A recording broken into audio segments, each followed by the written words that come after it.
K98 Talk is expanding its lineup for 2015. This means we are expanding our advertising base.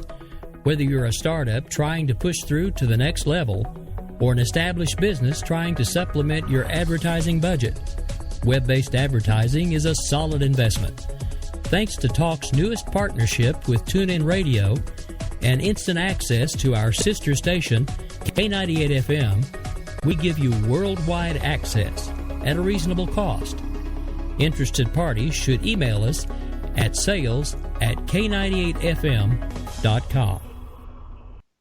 In these uncertain economic times, you've got to do whatever you can to save money. One of our biggest expenses can be our cars, especially when unexpected repair bills hit. Not anymore. If you own a vehicle with less than 130,000 miles, is less than 12 years old, has a warranty about to expire, or even no warranty at all, you could stop paying for car repairs. Roadside assistance, towing, and rental coverage are all included. Don't wait for the next repair. Make one free call right now to see if you qualify. If your vehicle is less than 12 years old, has less than 130,000 miles, even if it's out of warranty, paying for car repairs can become a thing of the past. Call us right now and get your car protected before your next repair bill hits. Get protection and no more repair bills. Call 800-696-1030. Again, 800-696-1030. That's 800-696-1030. 800-696-1030.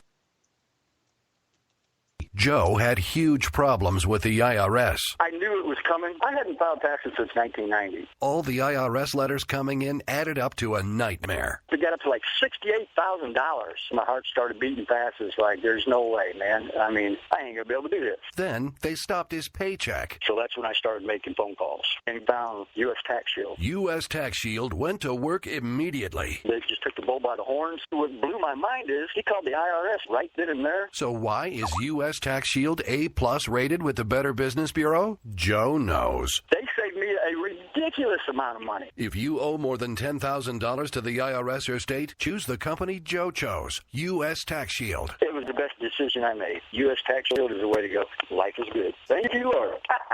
Call 800-471-3287. U.S. Tax Shield. Boo-rah. Yes.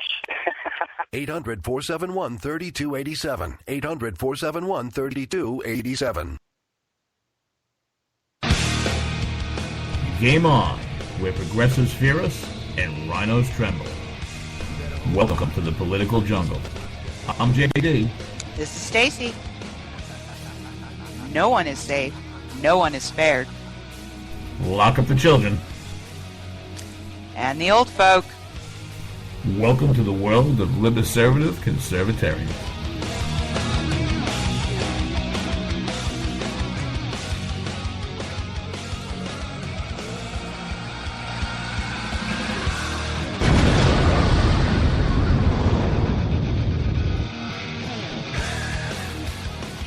Yes, Thursday evening, July 16th, 2015, 9 p.m. Eastern Standard Time. That means it's JD and Stacey here with Game On K98 Talk.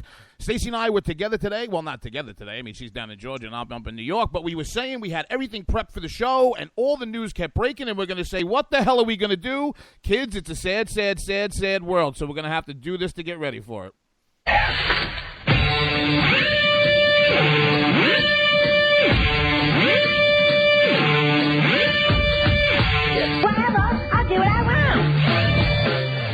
What do you think, Stacey? Crazy world. Stacey and I tonight are going to be talking the Tennessee shooting. Scott Walker's announced, and a very classless president. Everybody right now, get yourself over to K98Talk.com. Get in that chat room. Talk to Stacey.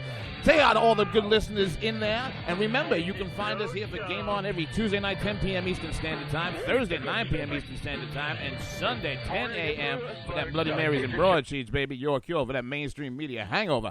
And as always, get over to Spreaker.com, hashtag JD and Stacey, and check out the catalog of everything we've done here since we've been at K98 Talk. Thank you very much to our lead-in, Radio Red Nation Rising, with Jared and Lou, who is out today. Great interview. Everybody catch it on Spreaker with John Sununu, with Lou and Ricky Tikki Tavi, Rick Robinson. Was it not, Stacey? Yes, it was. And we also had a great interview on Red Nation Rising with J.D. Winteregg, Boehner's only primary opponent in Ohio 8. So check that one out, too. And what does the Ohio 8 election have? National consequences. If you hate John Boehner, go to jdwinteregg.com. Give $2, $5, $10. Every little bit helps. $2, $5, $10, cheeseburger, Pepsi, cheeseburger. And Stacey, when they go to when they go to Spreaker.com and they go to hashtag K98Talk, how do they find us? JD and Stacey. It's the best I got. Yeah, but you got to keep doing JD and Stacey. I can only do it once. I'm sorry.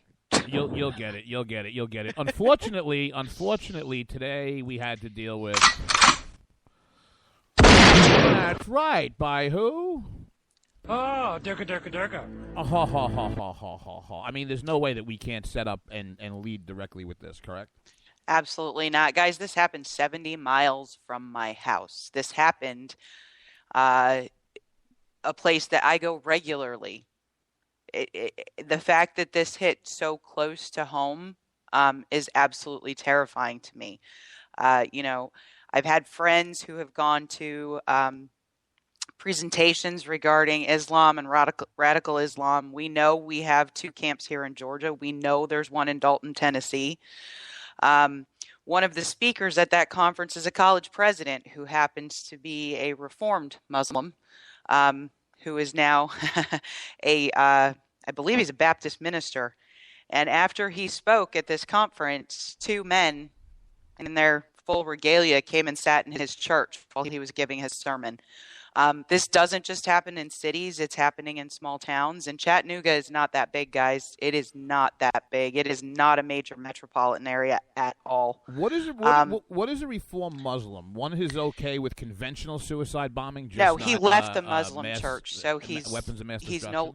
He's no longer a Muslim. His father was an imam. He left the church completely, is now a Baptist minister. Listen, he is seriously reformed. I know that you are all about tone and tenor and keeping the conversation, somewhat elevated. I do not have that in me today. I do not have that in me tonight. And I refuse. I will not say this jerk-off's name. This guy, for me, for the rest of this show, is going to be Durka Bob number 416. Okay. Well, and what I'm very, very, very sad that I do not have and was not able to find before the show is I do not have the names of the 4 people we lost, nor do I have the name of the officer that's in critical condition in the hospital. But my prayers and an absolute heart goes out to every single one of their families. I don't know if any of that's been released. The Pentagon did confirm, and going back into what happened today. Was it about 10:45 a.m. Eastern, Stacey? It was about 10:45 a.m. local. It was about 10:45 a.m. Eastern, which is local for Chattanooga. Well, that'll show you JD don't have a globe here in front of him, baby. Yeah, they're on the same time zone I am. Shut up! Why you always got to make like you're so smart? I'm not so smart. I just know where it is. I've been there. This guy got a degree in engineering in 2012 from the University of Tennessee, Chattanooga. I was there while he was there. That freaks me out. Well, I mean, just break it out. The way that you stated it makes it sound like you guys attended classes together. You weren't attending. No. In a professional capacity, I supported the University of Tennessee's food service operations from an HR perspective, and that's where my regional vice president was located. So I was at meetings there every 3 to 4 weeks and all over the campus. Was that the job where you had to flash every 5th student picking up lunch, or was that a different job that you had? That was a different job. That was actually, back in college. Really, JD? Back in college? It was 3 weeks ago. But to bring it back and be serious for a second about the shooting. When I heard that there was a shooting today at in the reports in the beginning, they had said it was an Army, it was a Navy, it was Marines. When I heard there was a shooting at a recruiting center, and if you look at it, I might not be good with time zones and geography, but I do understand calendar days. And where we are right now is at the end of the Muslim holy holiday of Ramadan. Ramadan, which is actually spelled... Oh, Durka. Right. ISIS, and the press won't tell you this, but ISIS had been making waves and noise. And not, listen, it's not... Folks, let Stacey and I give you a big public service announcement and do a big service for everybody in the audience. when these events happen, you hear things that come out. There was a tweet that said this. There was a third shooter in the grassy knoll.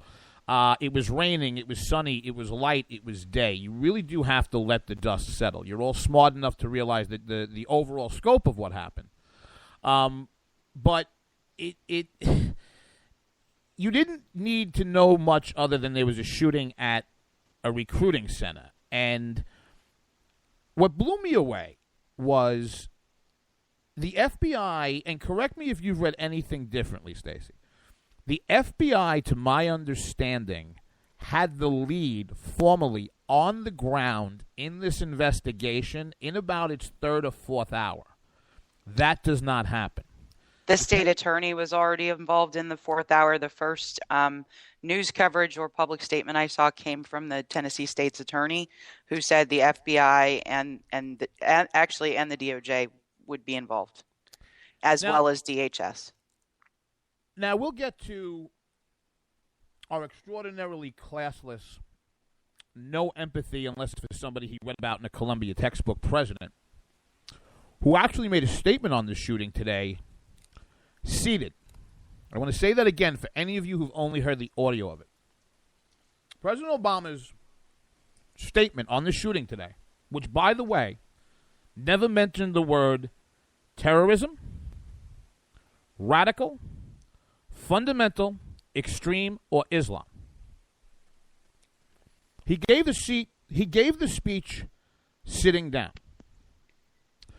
We do not just have 4 dead Americans in Chattanooga, Tennessee this evening. 4 young men who thought when they got up and went to work this morning that their day would end by coming home. No, they're dead. One of them, and one young woman in critical condition. One of them was a recipient of 2 Purple Hearts fighting overseas. They are now dead on a Chattanooga street. Why? Because the President of the United States, his administration, and his civilian leadership at the very least, do not believe that radical Islam is a problem. And if they do, folks, and this might be the part that Stacey gets upset and disagrees with me with, he's okay with them thinning the herd. Who's the herd, Stacey? We are. Well, actually, I thought Kurt Schlichter did a great article. Your life means nothing to the left, and they're pretty utilitarian about it at this point. They don't really care what color you are, how old you are, what sex you belong to. As long as your death has political utility, it's okay. You're goddamn right. And you wait. If it hasn't happened already, let's wait to see how quickly the left starts telling the families of these 4 dead Marines, well, basically they're dead because they went over there and started problems. Let me ask my audience, our audience, when is somebody going to start asking the Muslim community? I am taking a brush right now and I am painting it as broad as possible. Why? Because I have the right to. Why? Because in the 40 years that I have lived in this country, I have never seen if you want to call it a group, we're all supposed to be Americans, a melting pot, whether you want to call it a religion, whether you want to call it a sect, whether you want to call it a demographic. I have never seen people more divorced from the common good of the rest of society than the Muslim community. I want to say it again. I did not misspeak. The Muslim community, not the radicals, not the extremists. And if you're listening to me and you're a Muslim and you're pissed off, do me a favor. Go to the mosques where these people are being radicalized and stand up. Well, I mean, if you stop and think about how quickly every white Christian person was asked to condemn the idiot up in South Carolina, there is no... Screw you, Sally Cohn. Huh? I said but when you take Sally a look Cohn. at this and other things like this that happened, the issue or the shooting up in South Carolina, the shooting of 2 police officers in New York City, the same social media presence that was had for those folks were kind of their intentions were clear. I mean, when you took a good look at it, it's like, how did we miss this hooplehead, right? Okay. Site Intelligence Groups, which tracks terrorist activities, said that he has posted 2 focused writings on a blog, including one in which he described life as short and bitter, and he also said that Muslims should not miss the opportunity to submit to Allah. Now, there is no report at this point as to what mosque he attended in Tennessee, if there's any further problems there. I will tell you there is a camp in Dalton, Tennessee. Okay? I don't know if he's ever been there, but it's not far away. When you talk, they talk to people he went to high school with there in Tennessee. You know, the family was obviously religious. He would have religious debates. People describe him as fun. They describe him as funny. Like, people who knew him when he was younger are shocked. But when you take a look at the whole picture, this isn't necessarily just screaming of insanity the way that some of these other recent shootings have been. And in my mind, that makes it all the more sinister. All this guy said is life is short and bitter, almost like he knew he was going to die. It's not. See, this is my problem. No, I'm going to separate this. I'm going to separate this because I am not going to fall into the trap of conflating this idiot, Durka Bob 415, with the rest of the mass shooters and psychos and idiots that are out there, because I don't believe that's the case. Do not fall into the left's trap. Do not, and I'm not talking, Stacey, I'm not saying this to you directly. I'm more saying this to the audience. I'm not saying that that's how you set it up. It was just a thought that popped into my head. Do not fall into the left's trap, folks. Do not, of starting to talk about mental health issues and was this guy crazy? Because I've got to tell you something. He had a house that cost $206,000. How crazy could he have been? Listen to me. I am sick and damn tired. Listen, Islam, you know, you must convert to Islam and then become clinically insane. Because why is it that every one of these lone wolves, whatever you want to call these idiots, how come every one of them, oh, well, you know, you have to understand, this is a tragedy and a crime. Let's get the FBI. You have the defense secretary, Carter, this. And let me tell you something, for everybody out there who thought that this was going to be a different Carter, my ass. He's out there talking about this about being some kind of tragedy. You know what a tragedy is? A tragedy is when a bridge collapses on a bus full of nuns, okay? That's a tragedy. Allowing somebody to become radicalized inside this country and not have a plan or a damn thing to do about it, or counter it. Folks, stop letting people tell you that this can't be done. Voice of America, throughout the Cold War, for 50 years, we broadcast radio messages that helped people who were downtrodden and servile to the Soviet Union realize that they could be free and help change their mindset. So don't tell me that we can't handle radicalization in this country. We can. It's that the Muslim community, and I'll say it slower so you don't think that I'm misspeaking. It's because the Muslim community in this country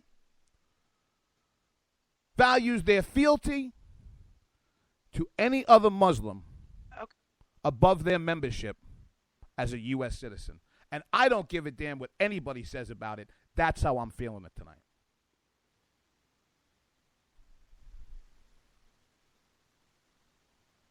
Hello?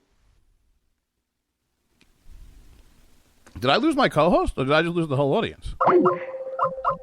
Oh, my Lord in heaven, we lost the inimitable Stacey. I don't think she hung up. It looks like they're trying to get the call back. So let's see, folks. You gotta love a little technical difficulties radio. Are you back, sweetheart? Miss Lennox? Hello? What a perfect time for a break. JD, used to be JD and Stacey here on K98 Talk. If I have Stacey back, we'll be talking Scott Walker on the other side.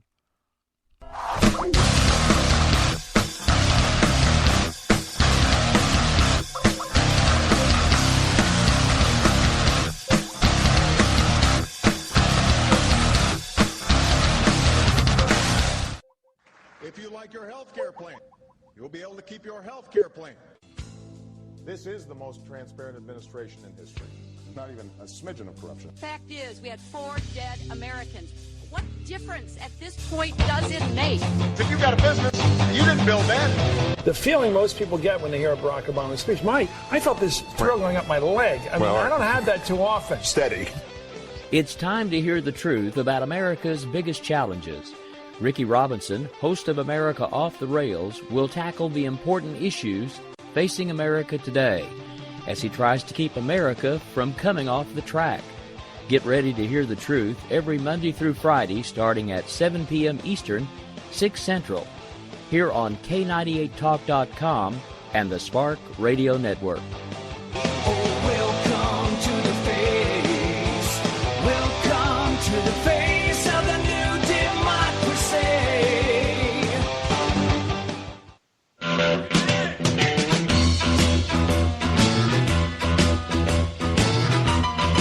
Red Nation Rising brings you Town Hall Radio. From a single tweet to 3 million a month, our community is a force to be reckoned with on social media. So don't miss our show, Thursdays, 8 p.m. Eastern on K98 Talk. Our chat room is our co-host, and you ask the question. Join us and be heard. So get ready to sound off on Red Nation Rising Radio. No one else is going to do it for you. There's a wild, wild whisper blowing in the wind, calling out my name like a long lost friend. Are you conservative in a world of liberal? Yep. Mm-hmm. Well, you're not alone. Hey, I'm Daniel Stafford, host of the Stafford Voice, and I'd like to invite you to tune in each Monday, 10 p.m. Eastern, where I'll break down the events of the week, and together we'll learn about how they affect you. So, sit back and get ready for the good, the bad, and the ugly of talk radio right here on K98 Talk.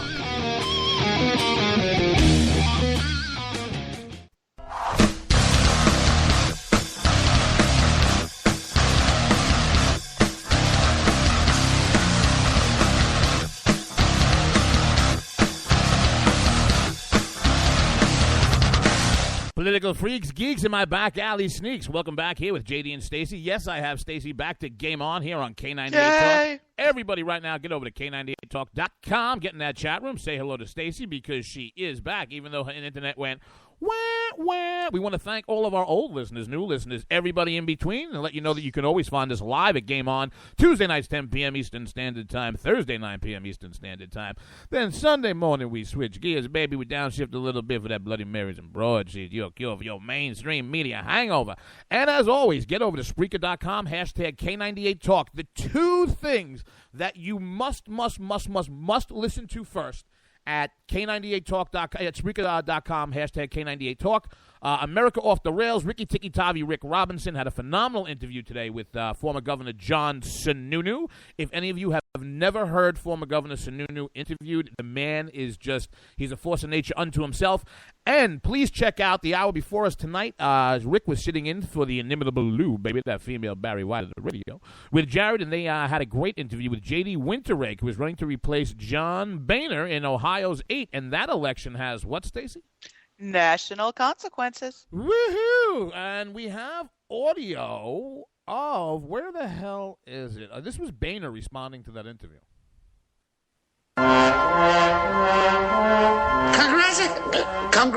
Congratulations! You're a mother! Okay, we're back. Unfortunately, we lost Stacey right when we were tying up the end of the first segment. When you had come back in, Stacey, you said you had something you wanted to tie up the shooting with? Yeah, real quick. If you know me, you know I went to the NRA meeting, annual meeting. You know I went to a very, very great presentation about sheepdogs and how we can't have the only thing that stops a bad guy with a gun is a good guy with a gun. If you think there is not a victory dance going on somewhere, that this idiot took out 4 guys, potentially 5, including a woman in a uniform, you're crazy. What's next, guys? ROTC programs on unarmed college campuses, ROTC programs in high schools. This isn't funny. And our friend Joseph Levine DM'd me today, knew we were on the air tonight, and he said, regardless, Americans need to react very harshly to this event or it will only escalate. They need to follow our lead, meaning Israel, on this, because if this becomes another country who says Islam equals peace, then this thing, God cannot help them at all. Very, very, very, very true and well said. And for those of you who missed our interview Tuesday night with Mr. Joseph Levine, he was live from Israel for the whole hour talking to Iran deal with us. You can get that at Spreaker.com, hashtag K98Talk, JD and Stacey. So now, I mean, we could spend the next week talking about how screwed this country is, but let's just pray for the people that, that have lost people in Tennessee today. But right now, because it is a political show, we never, ever, ever forget about the full-blown monkeys on tricycles, bears on trapeze. Oh, beginning and end the 2016 Republican primary nomination.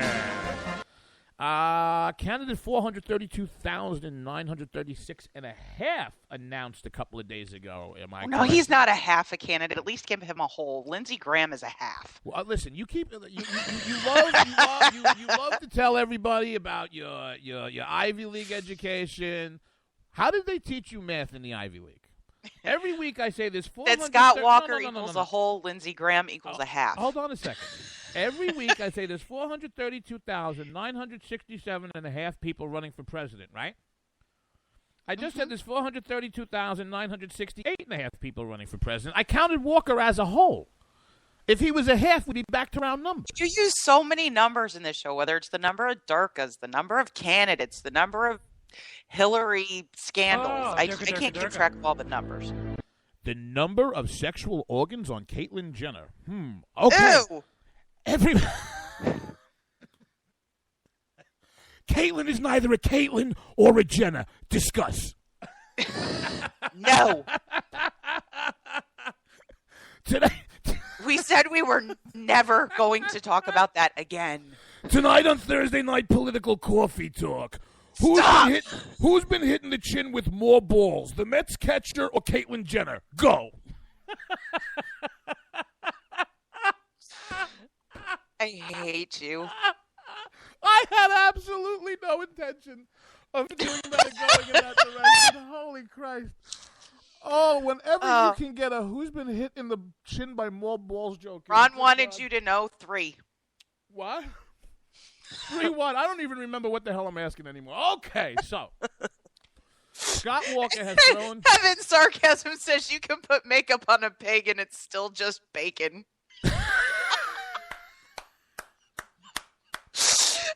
We got a winner. We got a winner with my winner. Got her. Tell her what she's won. Jesus Christ. Okay, focus. There's a show going on here. Sorry. We're not just talking. There's people listening. All right. Who are we talking about? We are talking about Scott Walker, Kevin. who deserves something so much better than what we just did. Scott Walker is neither a Scott or a Walker. Discuss. Oh, my God. And Caitlyn Jenner's in the corner going, where's my balls? All right. Scott Kevin Walker, born November 2nd, 1967, is an American politician and the 45th governor of Wisconsin, serving since 2011. He is also a candidate for the Republican Party nomination in 2016. He served in the Wisconsin State Assembly and as the Milwaukee County Executive before being elected as governor in 2010. Jesus, is it Christmas yet? In 2010. He survived a recall in 2012 and was reelected governor in 2014. Defeating Democrat larger Mary margins every time. Well, that's the whole point of this, and we're going to get into this in the politics of this. Walker actually launched a campaign for governor in 2006, and then ran again in 10 and won. In 10, he defeated Tom Barrett in the general, and then right after the inauguration, he came out with his budget plan, which basically went after the right of public unions to collectively bargain. Public unions, for everybody out there who wants to stand up for Scott Walker, public unions. And that basically what he actually did, JD, was he took a big, sharp stick and poked it right in the eye of the progressive left. Oh, he shoved an umbrella up the ass of the ASME union and opened it. Is everybody in the chat room enjoying tonight's visuals? It's kind of like a hardcore porn on mescaline. Beaker just stopped talking. You struck Beaker speechless. All right. I'm good for anything. All right. Scott Walker joins the race. But he joins the race. You know, the politics of it, I had thought up until Trump announced about 2 weeks ago that Scott Walker, at first I didn't understand why he didn't declare kind of earlier with the other top-tier candidates, right? And then you and I were speaking when Christie announced. Remember when I said, you know, this is ridiculous. This was, well, no, but remember we said it was politically brilliant of Christie because even as the problems that he has with the base currently, everybody gets an announced bounce. And Christie had timed it with his bounce that it was really helping him stay in the top 10 to make that first cut for the debates, even though he hadn't been campaigning. So when I saw Walker I said, you want to know what? This is brilliant. Because Walker is I think he will be a very strong candidate. The man has won 3 elections in 4 years, each of them by a larger margin. And they were all with tons of outside of the state money pouring in, just like a general election. However, I no longer know if that's the case, and I want to see what his political team has come up with as a strategy to cut through the Trump noise. Because this is not a conversation about him as a candidate. You cannot, listen, there's no denying it's a straight fact. He used to be driving the news cycle. He's now creating it. And that's a very, very, very tough environment to break through. Well, okay. I mean, I tweeted this after the announce, and I watched the whole thing, and I will say this. I will put this out front. I have seen Scott Walker speak live. I've watched him often televised, in these kind of stump speeches. This was the most passionate and energetic speech I have seen. His emphasis in the right place. His foreign policy confidence has gone way up. Okay, we know he had a gaffe, earlier in the campaign. The one thing, and I don't know why he chose to do this, because it kind of shocked me. In a week with the Steinle murder, in a week where sanctuary cities and immigration is everywhere, as far as the GOP is concerned, he never once during his entire announce took a position on immigration. Every other candidate has. And I'll tell you, you know why I think that is? Because I think that this is an area, and look, this is speculation, but I think he's over consulted. I think that the consultants are telling him that it's you and Jeb. It's you and Jeb. Everybody else is just noise. It's you and Jeb. And I think that he's being a little overly cautious on immigration because of how liberal and open on immigration Jeb Bush is. And I think it is this farcical dance, again, and I don't want to see him fall prey to it. I think that's this farcical dance of keeping your entire campaign captive to kidding yourself that you're going to get any kind of appreciable percentage of the Latino vote. And I think that, and I hope that Walker doesn't do this, because like you said, we've seen him speak a few times. The man, look, if you take a look on paper about which of the candidates probably is best positioned to beat Hillary Clinton because of their background and experience, I think it's hands down Scott Walker, because he's the only candidate that's been involved in anything that's akin to a national campaign. I mean, the collective bargaining provision that he put forward in his first budget, folks, think about this. John Kasich, who everybody says might run for will he run? Won't he run? Kasich got eviscerated in Ohio by trying to do the same exact reforms for the most part that Scott Walker did, but he wasn't politically savvy enough to exclude the cops and the firemen. Now, you can have a conversation and an argument in a vacuum about, well, they're still, listen, you try getting something passed and telling people that you can exclude the cop and fire unions. So when you look at how politically savvy he was on that front, and then you look at him winning 3 elections in 4 years, one of them a recall election, each of them by bigger margin, to me what makes him the most interesting and powerful candidate to my mind is how he survived in basically a blue state with 9 figures of outside money between all those races. No, and I agree. I mean, he is a principled conservative. He did not waver.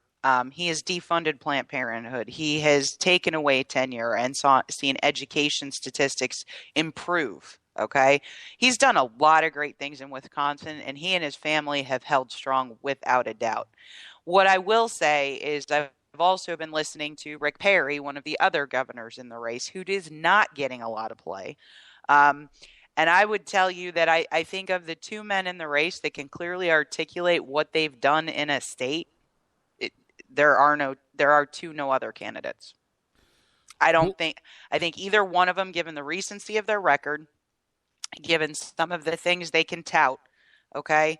And not only that, I actually think Rick Perry has a bigger shot at carrying the Hispanic vote in Texas than Scott Walker has of carrying it anywhere.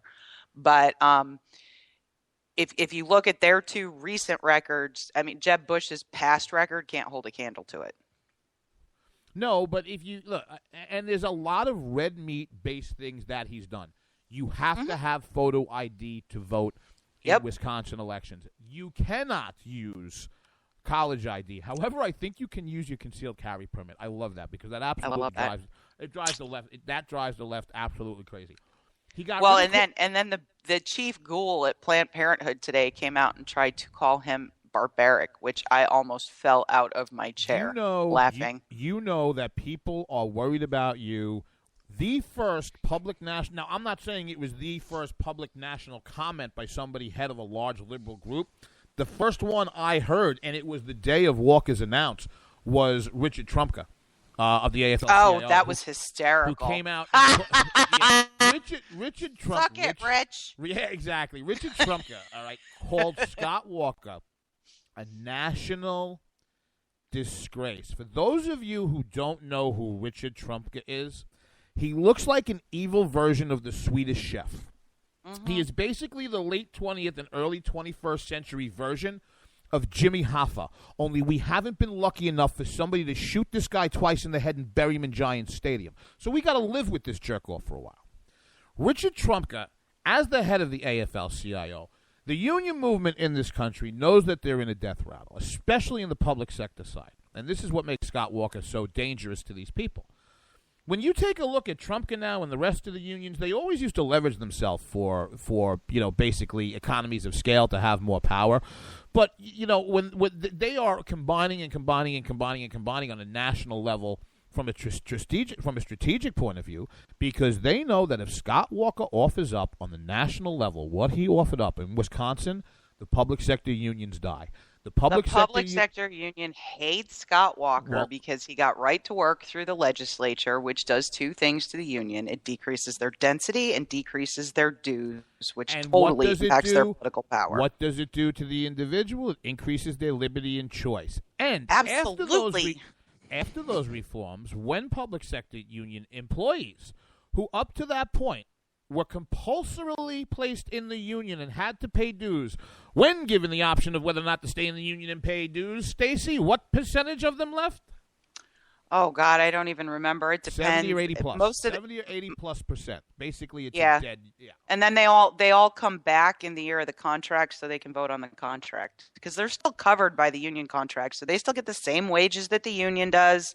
I mean, I wrote an extensive article on this. There's a lot of lies out there about right to work.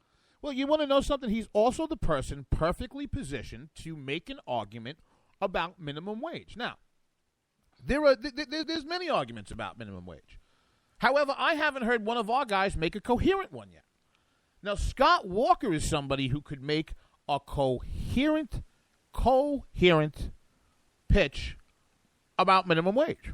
Because with everything the unions threw at him, and for those of you in the audience who don't know this, folks, Richard Trumka, by the way, makes $450,000 or $600,000 a year. Real champion of the working man. Mm-hmm.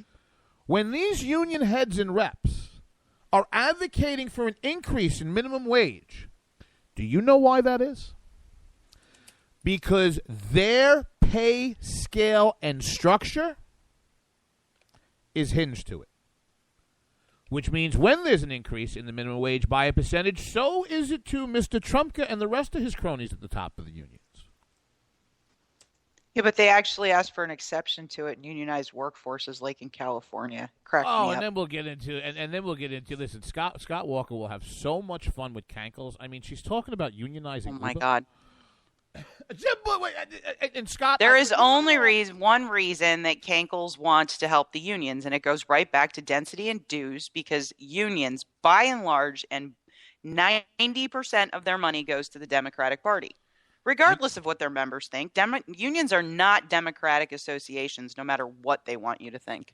And listen, we have 30 seconds left in the segment. We're not stealing this from Scott Walker to give it to Jeb Bush. It's that Scott Walker is such a good candidate. He doesn't need the extra 30 seconds. Did you see Jeb Bush show up to his campaign event today in an Uber? No, No, I did not, but given Hillary's speech, that was a good move. He took Uber to the event, and honestly, you know what? I was so disappointed that when he got out of the car and started walking away, the driver didn't run out and go, "Excuse me, sir, you owe me $52.17. Why you walk away, Bush, you bastard?" JD and Stacey, K98 Talk, back for the last segment.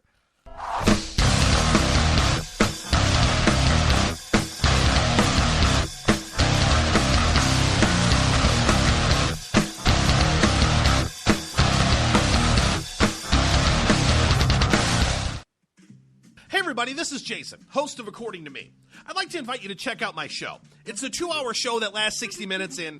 Listen, I hate to interrupt, but one thing I can do is read off a script. Just say, let me be clear a lot. It works. President Obama, I can handle this. It's a radio promo. I'm not green. I've done this before. Did someone say green? Now, Al Gore is here. Listen, I'm just trying to record a radio promo. Do you mind? Now, do you say good things about me on the show? No, not at all. But if it makes you feel any better, I rip on Republicans just as much. The AM radio frequencies give off very high levels of radiation. Look, my show is on the internet, which you invented. Can I just do my promo? I got a pen. I can veto that, you know. I know you got a pen. It's not a law. It's a radio promo. Listen, just listen to my show. Barack Obama and Al Gore hate it, so you're going to love it. Here's an executive order. Don't listen to his show. He doesn't like me. He's racist. And he doesn't recycle either. That's it. I'm done. It's According to Me, Wednesdays, 10 p.m. Eastern, right here on K98 Talk.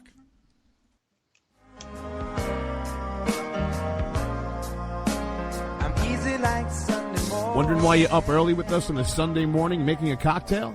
News lately got you drinking? Hung over from the mainstream media by Sunday? We are, and we got you covered. We sure do. We got your hangover cure for those weekly news blues. So sit back, top off your mimosa, and add some Baileys to that coffee. Take a match to your copy of the New York Times. Light, funny, and oh yeah, news with booze. And a lot of laughter. Welcome to Bloody Marys and Broadsheets. If it's Sunday, it's Bloody Marys and Broadsheets. We're your cure from your weekly news hangover.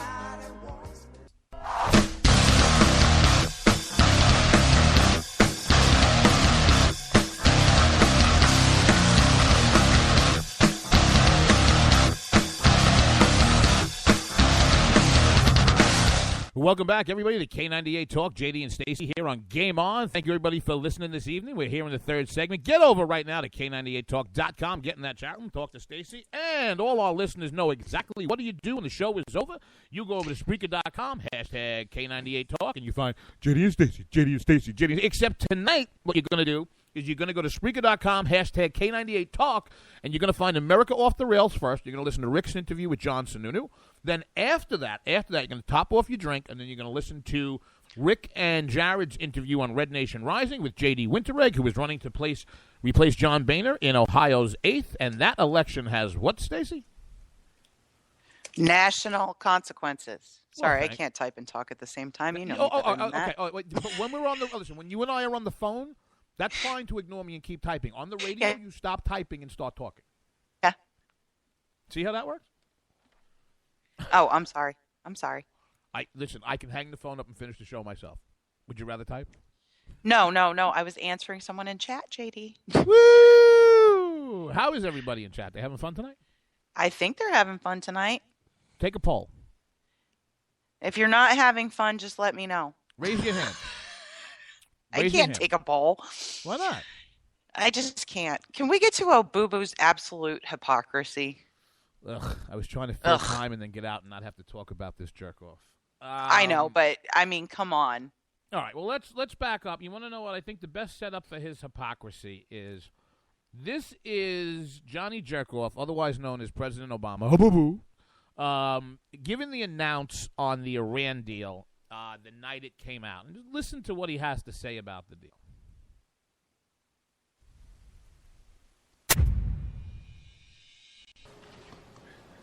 Today, after 2 years of negotiations, the United States, together with our international partners, has achieved something that decades of animosity has not. A comprehensive long-term deal with Iran that will prevent it from obtaining a nuclear weapon. This deal is also in line with a tradition of American leadership. Because of this deal, the international community will be able to verify that the Islamic Republic of Iran will not develop a nuclear weapon. This deal meets every single one of the bottom lines that we established when we achieved a framework earlier this spring.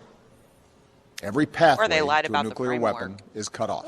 Because of this deal, Iran will not produce the highly enriched uranium and weapons-grade plutonium that form the raw materials necessary for a nuclear bomb.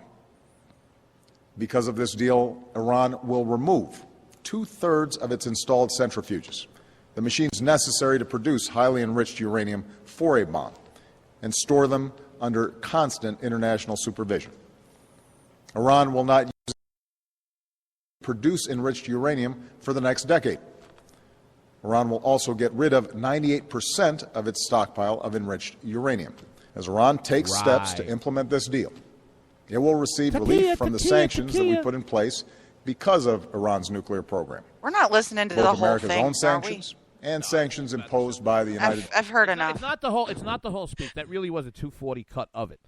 But, yeah, I know. But, I mean, there's just so much wrong with what he said in his presser. Number one, there is nothing in this agreement, and we've read it, that says 24/7 access to anything. That's just straight out crap. Wait a second. Susan Rice has been all over Wolf Blitzer. Wait, let me just stop you there on the 24/7 access. Did you see the juxtaposition of the comment made by Ben Rhodes in front of the White House on April 9th with the one that he made? I tweeted it 100 times, yes. Oh, my God. It was 29 seconds long, and it was like, we're going to have this. We never asked for it. And then you've got Susan Rice, that moron. I don't know how she is still in this administration. She constantly screws them over. Because she's on Wolf Blitzer. It's job security in this administration. If you're bad for the country, you'll be here forever. I know, but she's on Wolf Blitzer. Two key pieces of information, folks. There will be no U.S. representative on the IAEA that goes in to inspect Iraq because we do not have normal diplomatic relations with them. Everybody on that committee has to have normal diplomatic relations with Iraq. Good news there. Second, we're going to give them all this cash, okay? We expect, she says on Wolf Blitzer, for it to be used for terrorism. It's used today for terrorism. So there's apparently no intellectual problem with giving them more to use towards terrorism. I mean, she's just a moron. I heard Kirsten Powers make the same argument. The other thing you're going to hear the left saying in this deal, and we'll get to Major Garrett in this in a second. The other thing you're going to hear the left saying in this deal is that, well, you know what, Obama? Well, you have to understand this was Iran's money. The United States can't sit there and keep other people's money in perpetuity. We can't keep Gitmo open forever. We can't have what this guy's got more straw men. I'm surprised his whole damn house doesn't burn down. How now? And how much of other people's money did his attorney general keep in this country? Give me a break. Wait a minute. If you're a parent and your kid comes home and you find out that he was dealing drugs, right?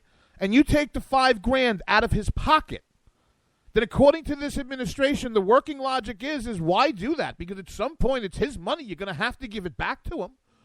Well, listen. No, I don't. If this skelly scumbag country is accumulating wealth by going around and violating sanctions or God knows what else, we know about the terrorist proliferation. They're the largest state sponsor of terror in the world. Okay, but if you do nothing else, find the link for this agreement. I will happily tweet it again. Go read section 36 and 37. It unravels the entire agreement in under 45 days if Iran is unhappy and they get to keep all the goodies they've accumulated. We go back to this on Tuesday. The word shall appears exactly twice, never as a hard dictate to Iran. The term Iran intends appears 6 times. And the reason the Durkas are dancing in the street is because they got every goddamn thing they wanted. Now, that leads us to Major Garrett, does it not? Oh, yes, it does. Why don't you set this clip up for the audience? Oh, Major Garrett made the leftists' panties go into an absolute wad yesterday when he asked President Obama a question that made Barry just a little bit testy. Let's just play it for the folks, JD. Come on. Direct relationship. Direct relationship. Okay. Major Garrett.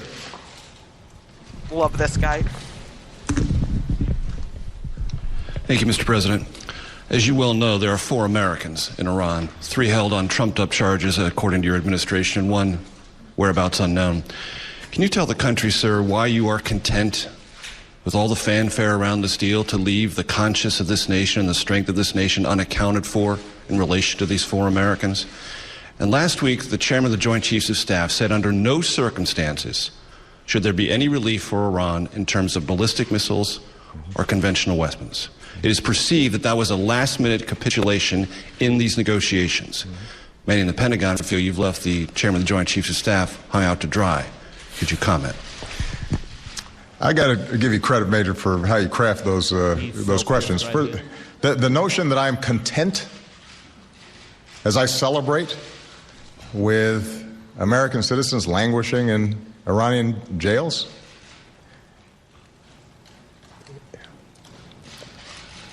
Major, that's nonsense.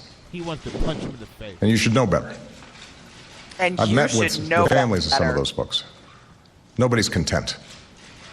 And our diplomats and our teams are working diligently to try to get them out. Now, if the question is why we did not tie the negotiations to their release, think about the logic that that creates. Oh, we're going to get to that logic. Suddenly Iran realizes, you know what, maybe we can get additional concessions out of the Americans by holding these individuals. There's nothing left to give. Well, let's talk about Makes the it much more difficult for us to walk away if Iran somehow thinks that a nuclear deal is dependent in some fashion on the nuclear deal. And by the way, if we had walked away from the nuclear deal, we'd still be pushing them just as hard to get these folks out. Yeah. That's why those issues are not connected.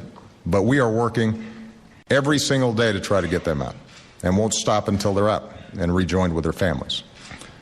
Okay. With respect to... Now, we were lucky enough, before you go on, we were lucky enough to have the K98 Talk news crew there, and when they brought the audio back, we went through it a few times, and we're trying to amp it up, because I saw him mumble something after he finished answering Major Garrett, and this was about as loud as we were able to bring it up. This is Obama right after that answer. 3 simple words. I am gay. Okay, what were you saying, Steph? Nice. Basically, what Obama was trying to say in that particular little, and I will call them hostages, are not tied to the nuclear deal, is that you can't tie people issues to such an important armament agreement. Well, legacy. After you read section 36 and 37 of this crap, okay, go to section 31, where it says, consistent with the timing specified in Annex 5, which is an attachment to the document that says how this thing will be rolled out, the United States will, not intends, not might, the United States will remove designation of certain entities and individuals on the specialty designated nationals and blocked persons list. Yes, guys, we are converting terrorists to non-terrorists. So Iran could leverage us in this deal to take care of people issues, but we couldn't leverage Iran to let our people go. These aren't people issues. These are legacy issues. This is a president who used known terrorists, JD, came off lists. This is a president who uses first-person possessive more than anybody I've ever heard. I, me, mine, my policy, my military.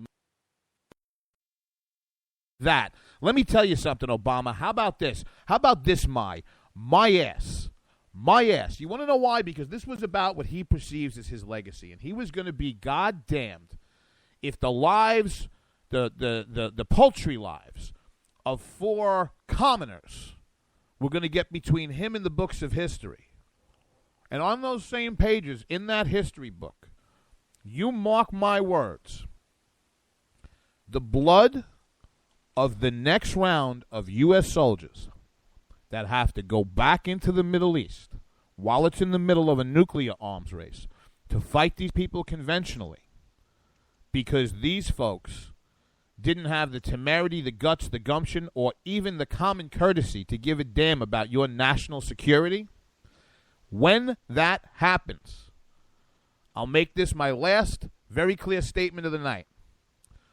Barack Hussein Obama, whether you were sitting in 1600 Pennsylvania Avenue or some $15 million pad that a donor got you, and whether you live for another year after you're out of office or you live to be 150, never forget that the blood of those yet to die Americans in the sands of the Middle East are on the hands of you and John Kerry.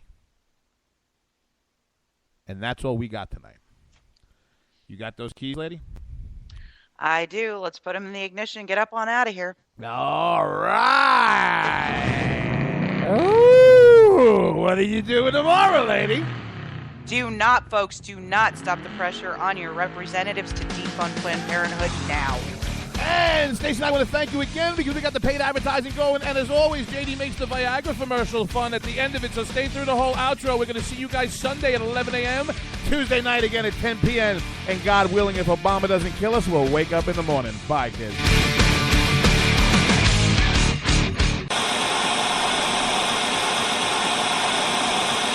I'm looking for you, you Occupy freaks with your glitter bombs. Bring it on! Bring on the glitter. Everything has changed. Everything has changed in the last few years. Conservatives used to take it, and we're not taking it anymore. When our water heater broke down last month, it was a nightmare. It took 5 hours for the plumber to show up, and he charged us a couple of $100 just to come out. Then it cost another $1,800 to put in the new water heater. By the time it was all said and done, I felt like I'd been taken. But what else could I do? The smartest thing you can do is get a home warranty from American Residential Warranty. Their home warranties pay to repair or replace all your major appliances when they break, and they will break, and at the worst possible time. Call American Residential Warranty right now for free information on home warranties starting at just pennies a day. Don't wait for your refrigerator to stop running or your ceiling fans to stop turning. Call American Residential Warranty right now. Ask how you can save up to 50% on washer and dryer coverage. Just call 1-800-513-6154. That's 1-800-513-6154. Again, 1-800-513-6154. Call now. Tired of paying outrageous prices for Viagra? Well, we have great news for you. Now you can finally get Viagra at huge discounts. Healthy Man allows you to save up to $500 on Viagra. Why pay U.S. pharmacy prices of $15 per pill or more when you can get Viagra for less than $3 a pill? Call today and get 40 Viagra pills for only $99. This can cost as much as $600 at your local pharmacy. You can't afford not to call us. If you want Viagra at the lowest prices, never pay $15 a pill pharmacy prices again. Get Viagra for less than $3 a pill. Call 1-800-516-7602 today and save up to $500 and get 40 pills for just $99. Healthy Man is fast, easy, and affordable. Operators are waiting at 1-800-516-7602 to take your call right now. Call 1-800-516-7602. That's 1-800-516-7602. Again, 1-800-516-7602. Giggity, giggity, giggity, giggity, let's have sex.